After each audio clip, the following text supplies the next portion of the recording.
Urban Life. Halo hai semuanya, kenalin aku Ovin dan teman aku Niken.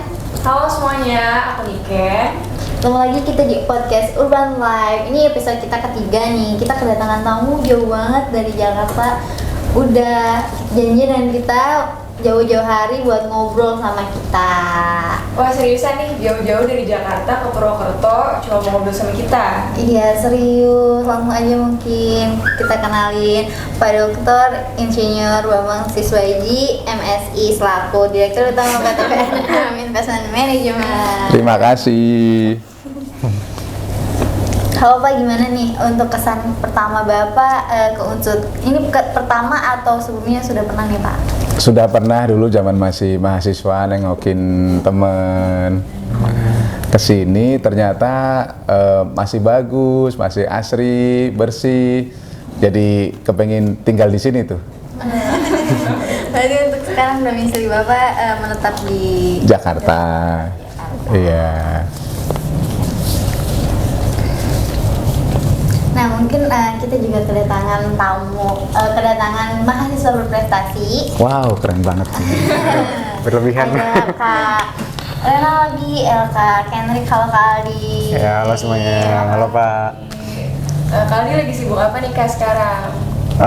Nggak sibuk apa-apa sih, magang doang paling sama kegiatan yang lain. Wah, Oke, berarti untuk magang udah lama atau gimana tuh Kak? Ya udah hampir setahun lah, tapi karena full WFA ya, jadi bisa dari mana aja gitu. Ya fleksibel ya, ada selalu di rumah, tapi ternyata magang gitu enggak. Nah, tema kali ini kita mau ngebahas mengenai investasi di usia muda. Kebetulan kita juga kedatangan Pak Bambang yang udah sangat berpengalaman di bidang investasi dan Kak Aldi yang sudah berpengalaman dan berprestasi di bidang investasi nih. Ngomong-ngomong nih ya Pak, di zaman sekarang kan Baik. mungkin kita saya dan teman-teman juga kan pengen cepet kaya gitu Pak. Amin. Terus apa sih punya target uang atau penghasilan 100 juta di usia muda gitu ya Pak. Nah, gimana Baik. tuh Pak untuk tanggapan Bapak untuk anak-anak muda yang pengen kaya, pengen punya uang banyak di usia muda, prinsipnya Pak? Ya, sebetulnya itu bagus karena kita punya tujuan yang baik ya. Ya, walaupun memang setiap tujuan itu membutuhkan upaya untuk mencapainya. Tetapi kalau tanpa tujuan, otomatis kita nggak kemana-mana gitu. Nah, jadi kalau misalnya ingin punya penghasilan 100 juta, itu yang penting adalah memikirkan bagaimana caranya. Nah, caranya kan bisa macam-macam. Jadi kalau dulu senior saya mengatakan ada tahap-tahap dalam mencari uang itu yang istilahnya O3. Yang paling rendah itu O pertama itu, otot jadi uang. Bagaimana 100 juta dengan otot? Kayaknya susah. Karena kita nyangkul, kita narik beca, kita jadi kuli bangunan yang pakai otot 100 juta per bulan alias 3,3333 juta per hari, itu kayaknya nggak mungkin. Nah, yang kedua naik level adalah dengan otak jadi uang.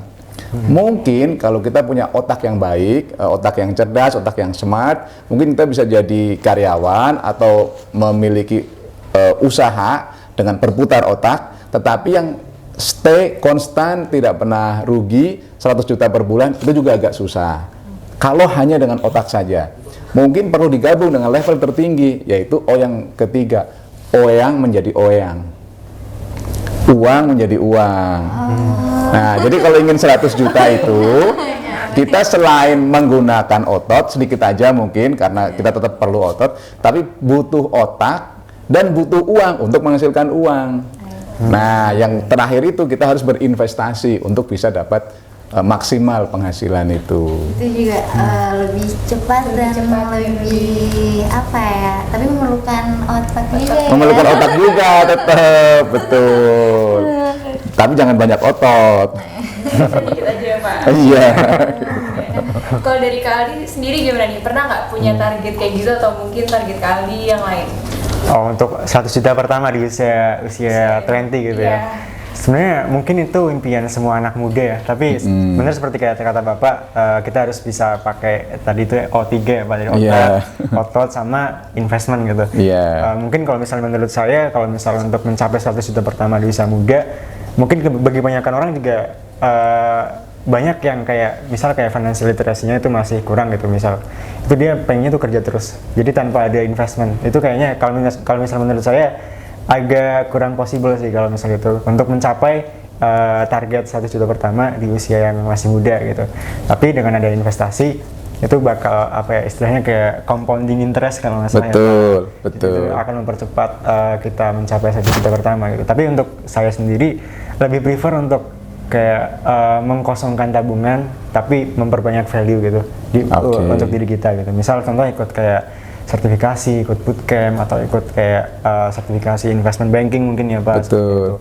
Karena semakin tinggi value kita nanti mungkin uang juga bakal ngikutin sih. Ternyata yang tadi bilang kita perlu punya otak. Betul. Bisa berinvestasi. Jadi mungkin saja kita bisa mencapai financial freedom di usia muda, tapi itu dengan cara investasi. Betul. Nah, kalau saya sendiri sih Pak, kan saya ada target untuk financial freedom gitu, pengen juga di usia muda. Nah, waktu Bapak masih muda nih, target financial freedomnya di usia berapa dan bagaimana itu Pak? Nah waktu itu kan ada yang bilang kan kadang-kadang life start at 40 gitu kan. Jadi waktu itu aku berpikir, wah kalau gitu umur 40 pinginnya sudah punya cukup aset sehingga kita tidak harus kerja yang ngoyo-ngoyo gitulah ya. Plus waktu itu kan bagaimanapun saya waktu itu pingin punya keluarga, normalnya punya anak, jadi saya pingin punya aset, punya simpanan yang kira-kira kalau anak membutuhkan bisa dipakai gitu ya. Walaupun realisasinya anak saya tidak membutuhkan itu karena mereka dapat beasiswa semuanya gitu. Nah, tetapi waktu itu kembali lagi ke pertanyaan umur 40. Walaupun realisasinya sih tidak persis-persis banget sih ya. Tapi sekitar umur 40 itu paling tidak saya sudah tenang lah.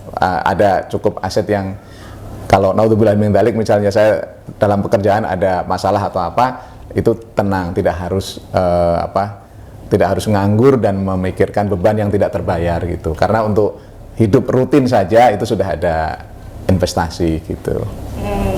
Untuk targetnya dan itu udah tercapai ya Pak? Belum full, tapi minimal untuk beban yang rutin sudah tercukupi. Nah untuk apa sih Pak? Berarti dari target sesuai ekspektasi Bapak ya Pak? Sesuai target dan ekspektasi Bapak ya? Untuk mencapai financial freedom.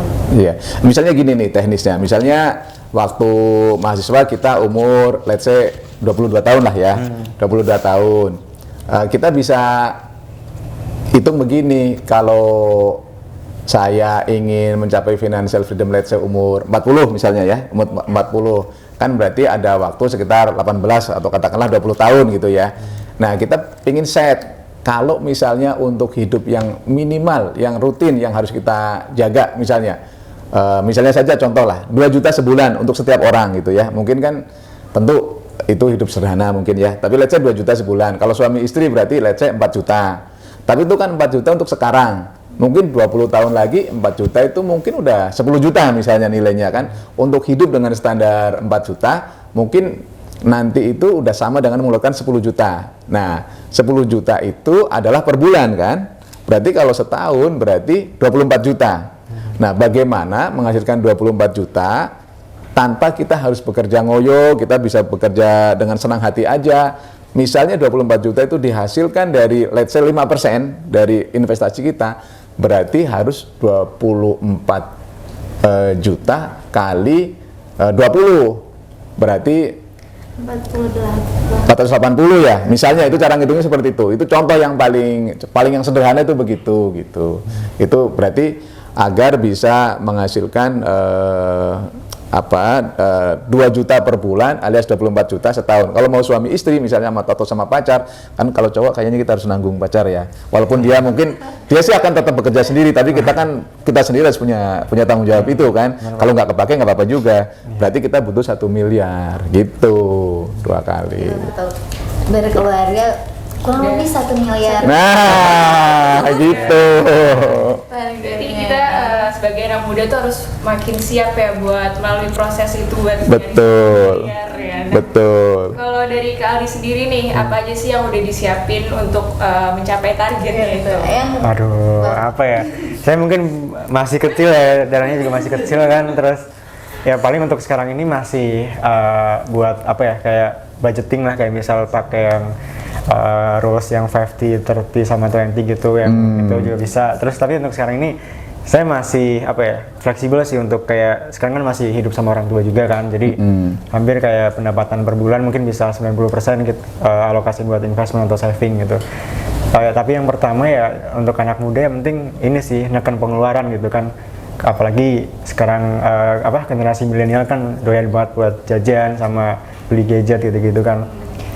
Itu tekan pengeluaran, tapi menurut saya neken pengeluaran itu nggak bakal bisa survive untuk long time gitu. Pasti neken pengeluaran pasti bakal mentok ya at some point lah. Nah, kalau menurut saya daripada kita susah-susah neken pengeluaran, lebih enak kita gedein income kita gitu. Di Indonesia mungkin kayak kita kerja di startup atau mungkin di investment management atau mungkin kita bisnis juga, itu lebih enak buat ngasilin income gitu, daripada kita neken pengeluaran terus sampai apa ya, kayak proletar mati itu ya, itu lebih enak dapat pemasukan, gede pemasukan sih gitu.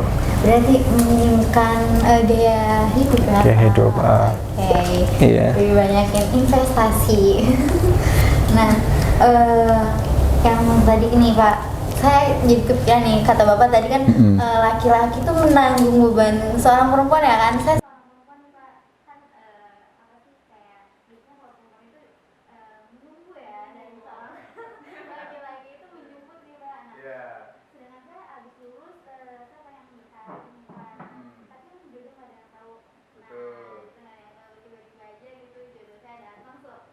Saya berkarir nih, menurut Bapak itu mendingan jodoh dulu atau karir dulu ya Pak?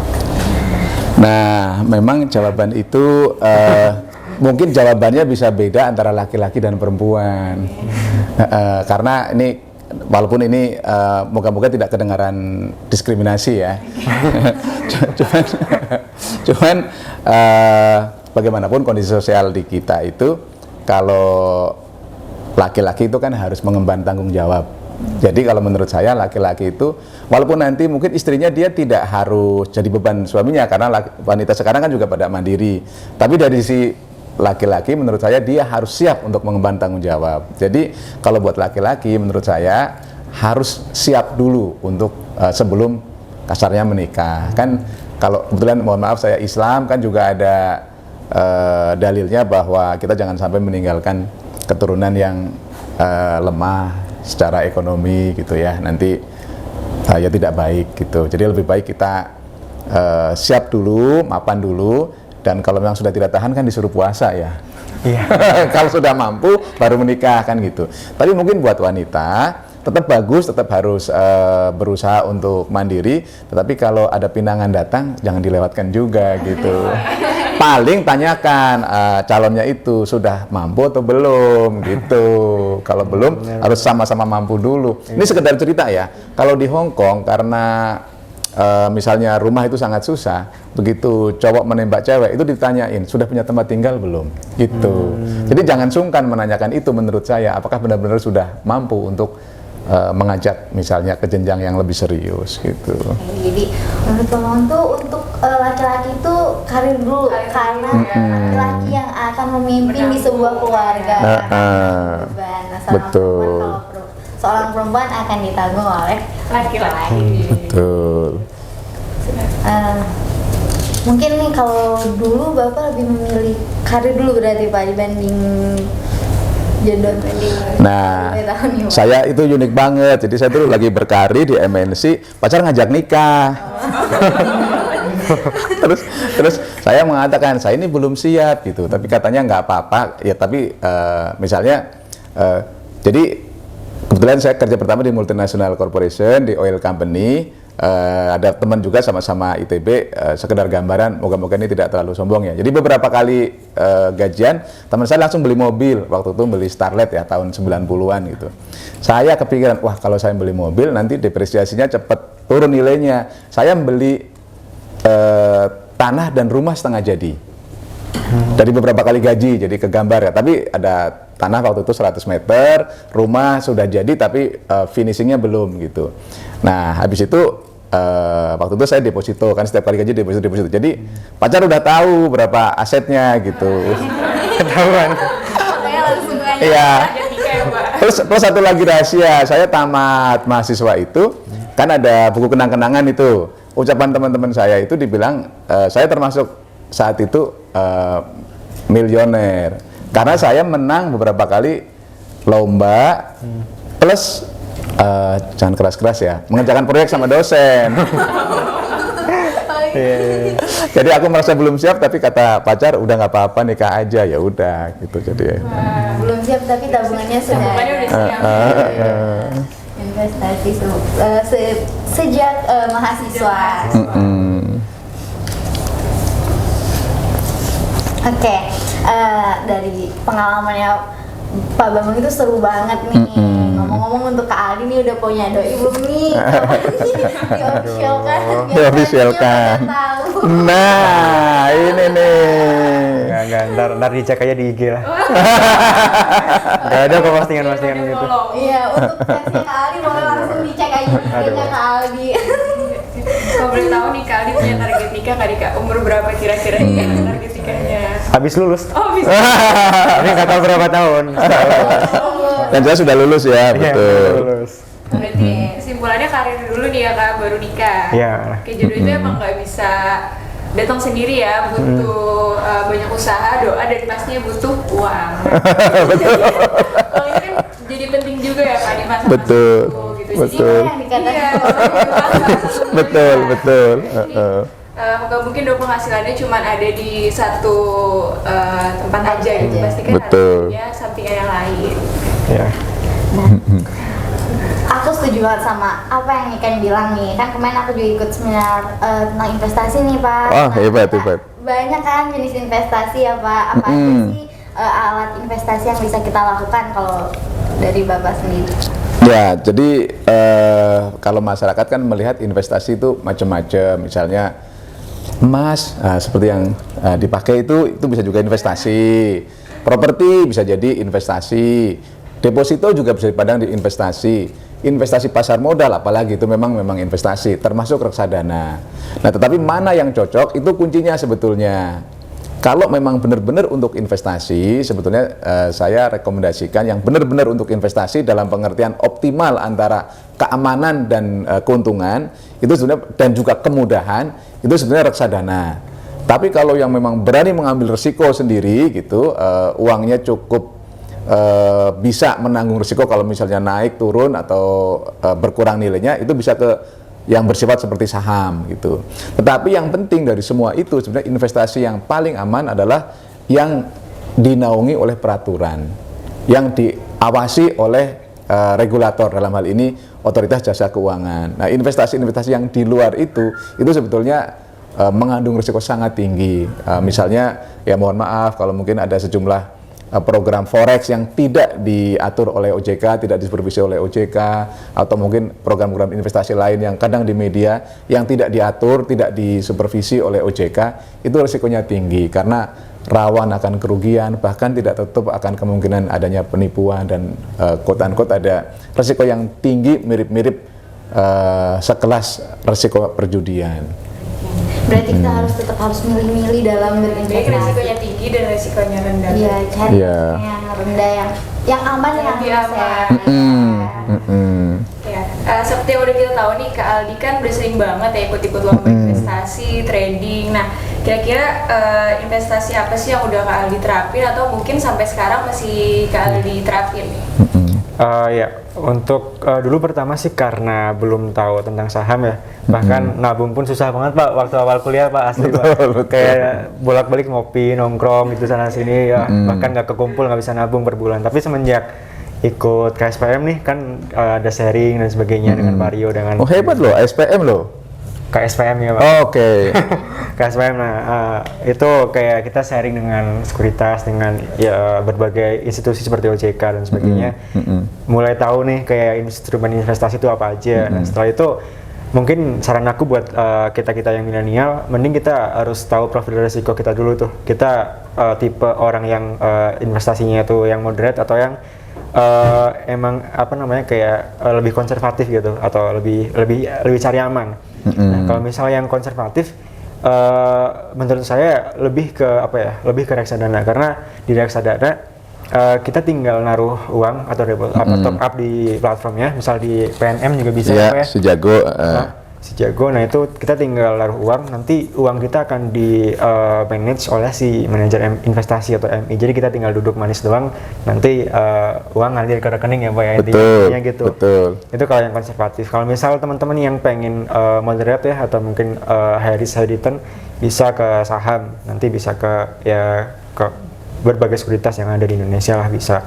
Itu mungkin tergantung profil risiko masing-masing sih. Betul. Tapi kalau menurut saya untuk anak-anak muda yang masih pengen pengen ngebuild kekayaan gitu, lebih ke ini sih, kayak konsentrasi terhadap satu instrumen aja gitu. Kayak kalau misalnya saya tuh suka banget konsep antara konsentrasi sama diversifikasi. Jadi kalau misal kita mau ngebuild kekayaan, kita lebih baik untuk konsentrasi, entah itu di saham ataupun di reksadana ataupun di suatu perusahaan atau emiten yang ada di bursa atau gimana, pokoknya konsentrasi. Tapi untuk mungkin seperti Pak Bambang yang udah punya aset yang alhamdulillah ya Pak, gede banget. Alhamdulillah. Itu mungkin menurut saya lebih cocok untuk diversifikasi, karena konsep diversifikasi untuk menjaga kekayaan gitu. Jadi antara konsep diversifikasi sama konsentrasi itu saya suka banget sih konsep itu. Mengembangkan itu pakai konsentrasi untuk mempertahankan dengan tidak terlalu itu diversifikasi konsepnya betul. Berarti untuk anak muda jam saya yang baru mulai mungkin lebih konsentrasi dulu. Konsentrasi. Tapi beda-beda ya ini menurut saya. Iya. Iya. Nah, cuman ada benarnya, karena ya mohon maaf walaupun berbeda-beda antara mahasiswa, tapi kan kalau untuk mahasiswa relatif dengan yang sudah let's say eksekutif perusahaan, kan secara umum rata-rata kan mungkin katakanlah dana yang tersedia untuk mahasiswa kan relatif lebih kecil. Nah, kalau yang relatif lebih kecil itu memang lebih butuh lebih sering karena kalau untuk mencapai suatu economies of scale itu kan butuh jumlah yang lumayan gitu kan. Nah makanya dengan konsentrasi misalnya ya reksadana terus gitu, itu akan lebih cepat tercapai economies of scale gitu. Nah repotnya kalau kayak misalnya kayak saham itu kan berarti minimal satu lot gitu ya, berarti itu minimal jumlahnya tertentu gitu rupiahnya. Nah tetapi kalau reksadana itu 50.000 udah bisa beli reksadana, bahkan ada yang 10.000 di beberapa MI ya. Tapi kalau di PNMIM minimal 50.000, 100.000 juga ada gitu. Nah, kalau misalnya kayak untuk saham agak susah, untuk 100.000, 50.000 itu susah gitu. Jadi kalau untuk mahasiswa lebih cocok yang kecil-kecil itu adalah yang melalui reksadana. Gitu. Ya, mungkin beberapa mahasiswa juga belum ada yang mendapatkan fasilitas income yang sendiri gitu. Iya. Betul. Ya. Betul. Nah, menurut mungkin udah dibahas kali ya investasi yang kasih return yang baik tadi itu yang dari memakai reksadana juga kan Pak. Kira-kira resiko apa sih Pak yang bisa mungkin terjadi kalau kita di reksadana itu? Oke, jadi kalau di reksadana itu kenapa tadi dikatakan relatif aman juga, karena reksadana itu memang kan selain diatur, diawasi oleh OJK, itu pengelolaan dan penyimpanannya itu berbeda. Jadi yang mengelola itu manajer investasi, yang menyimpan, mengadministrasikan, membagi-bagi hasil itu namanya bank custodian. Itu memang sebuah bank gitu. Jadi kami selaku MI nggak bisa memegang uangnya. Teman-teman kalau misalnya membeli reksadana, uangnya itu langsung ke manajer investasi. Jadi singkat cerita, kalau reksadana itu kecil kemungkinan terjadi penipuan. kemungkinan terjadi penyelewengan kecil gitu. Jadi resikonya itu tinggal resiko teknis yang terkait dengan sifat investasi. Jadi misalnya kalau saham itu nilainya lebih fluktuatif. Kalau misalnya obligasi pengelolaan dan penyimpanannya itu berbeda. Jadi yang mengelola itu manajer investasi, yang menyimpan, mengadministrasikan, membagi-bagi hasil itu namanya bank kastodian. Itu memang sebuah bank. Jadi kami selaku enti tidak bisa memegang uangnya. Teman-teman kalau misalnya membeli reksadana, uangnya itu langsung ke manajer investasi. Jadi singkat cerita, kalau reksadana itu kecil kemungkinan terjadi penipuan, kemungkinan terjadi penyelewengan kecil. Jadi resikonya itu tinggal resiko teknis yang terkait dengan sifat investasi. Jadi misalnya kalau saham itu nilainya lebih fluktuatif. Kalau misalnya obligasi atau sukuk nilainya tidak sefluktuatif dari saham. Tetapi yang lebih singkat lagi, misalnya sukuk yang udah kurang dari 1 tahun atau seperti deposito, itu lebih kecil lagi risikonya. Deposito kan hampir tidak pernah turun kecuali karena tergerus karena inflasi gitu. Nah, jadi resiko untuk reksadana itu relatif kecil karena bebas dari penipuan, penyelewengan. Hanya risiko naik turunnya NAB yang lebih besar untuk saham, tapi lebih kecil dari pasar uang. Karena itu sesuaikanlah sesuai dengan tadi yang disebutkan karakteristik risiko kita.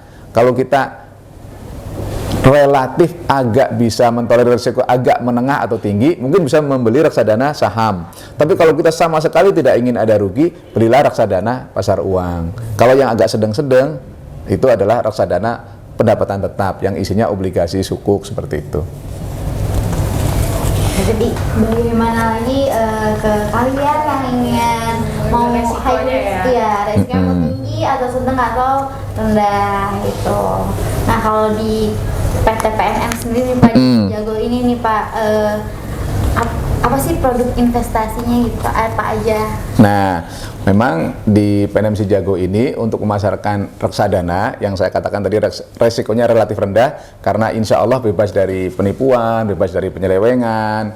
Nah, hanya tinggal resiko yang terkait dengan instrumen investasi di mana ada 3 jenis atau 4 jenis tepatnya. Jadi ada reksadana pasar uang itu yang paling kecil risikonya, kemudian reksadana pendapatan tetap, kemudian reksadana campuran, dan yang terakhir ada reksadana saham. Semuanya ada, dan ada konvensional dan ada syariah. Jadi relatif lengkap di PNM Jago. Langsung teman-teman kalian langsung aja di-download si Jagonya biar tahu nih. Dan yang mau langsung aja apa sih beli reksadana. Cara mulai investasi di reksadana di PNM itu gimana sih Pak? Dan berapa sih saldo awal jika kita ingin berinvestasi? Nah, prinsipnya otomatis download dulu si Jago karena daripada harus ke kantor kami kan jauh. Jadi mending download aplikasi si Jago, nanti melakukan registrasi, kemudian mengisi data-data sehingga ada proses KYC yang kita lakukan sesuai peraturan OJK. Nanti akan diberikan user ID dan passwordnya akan diisi. Nah, begitu sudah bisa membuka aplikasi si Jago, di situ akan bisa melihat produk-produk secara detail apa saja, transparan produknya seperti apa, karakteristiknya, kinerjanya seperti apa, dan di situ bisa langsung membeli produknya. Yang paling murah adalah 50.000 satu unit investasi. Tapi yang kebanyakan adalah 100.000 per unit investasi. Oke, mungkin habis ini nih langsung kita praktik kali ya. Oke. Yang nonton langsung aja praktik, langsung investasi di reksadana di PNM atau di si Jago. Nah mungkin udah nggak terasa nih Pak ngobrol, udah lumayan banyak banget. Semoga bisa ngobrol lagi Pak di lain. Amin, amin. Dan dari Kak Aldi yang punya pengalaman yang banyak, dari Pak Bambang juga yang jauh-jauh dari Jakarta. Betul. Pengalaman yang keren banget, sama banyak. Apa ya? Mungkin kita cukup dulu ya untuk hari ini. Iya, dan terima kasih ke Kak Aldi, ke Pak Bambang udah mau hadir di podcast kita hari ini. Jangan lupa buat teman-teman semuanya buat like, comment, and share, subscribe. Gila si Ujang. Dalam waktu 1 bulan, untungnya 2 kali lipat. Wah, hebat. Jadi jutawan dong. Bener bang, katanya dia itu kayak mendadak. Iya, Bu. Katanya tuh orang mobilnya banyak banget. Buset ibu, kayak bener. Hebat atuh si Ujang mah. Katanya apa aja punya gara-gara investasi. Lah iya Pak, katanya itu bisa untung 2 kali lipat loh. Kena tenan Pak. Hebat kali si Ujang itu mah. Katanya untungnya 30% sebulan mah. Hah? Kok bisa sih? Bunga deposito di bank aja cuma 7% per tahun. Sementara investasi ini nawarin keuntungan yang tinggi sekali. Hati-hati, jangan cuma katanya. Pastikan investasi Anda jelas dan masuk akal. Cek kewajaran imbal hasil dan legalitas perusahaan sebelum Anda berinvestasi. Iklan layanan masyarakat ini dipersembahkan oleh Otoritas Jasa Keuangan.